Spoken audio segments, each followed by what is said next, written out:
Hello everyone. The theme for this week is putting your leadership development plan into action. And in Module 8, we explored several strategies for modeling leadership and discussed actions that we would take in developing leaders of the future. One of our resources, the Little Book of Leadership Development, presented 50 different ways to develop leadership capacity in others, many of which are closely related or even inspired by the exemplary practices mentioned in the Leadership Challenge. I found most of them were small, easy to implement tips that can make a big difference no matter what organization one is a part of. A few of them I found very intriguing, such as one called the Pygmalion effect, which is the principle that if people are led to expect to do well, they tend to do well. A different way to say this is to expect the best in people, and they will do their best to rise to it. Another strategy that I appreciated was one called helping diagnose the challenge, technical or adaptive. This, of course, was a nod to the idea of adaptive leadership, championed by longtime leadership researcher Ron Heifetz. Adaptive leadership has long been a favorite of mine because it forces leaders not just to respond to challenges beyond what is on the surface.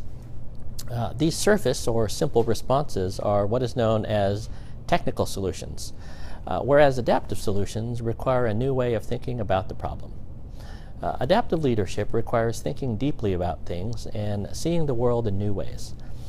This book has been a favorite of mine for some time, and I hope you have gained some appreciation for its simplicity and practicality. We also reflected upon the short document titled Develop Others, which served as a template for self-reflection for us as leaders. I like to think of this document as a leadership mirror, if you will, with each principle an honest question about our competencies and dispositions of leadership. Both of these resources, in many ways, are common sense practices, and all of us at some point or another can say, of course that makes sense.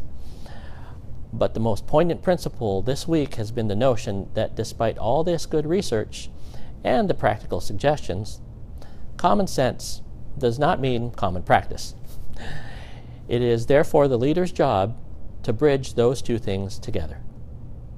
Next week, we'll delve into some of the barriers in implementing an action plan. And more broadly, how can we as leaders navigate those things, ideas, and many times people that have a divergent view of things? One way to look at the next module is that it is an extension of this current module. In other words, if this week we talked about our plans, the next week we'll talk about how those plans are implemented. Simply put, we just talked about the conceptual, the ideal. But we know that at some point it has to be put into action, or what I would call the real. Real includes taking into account the different things to consider as we get there.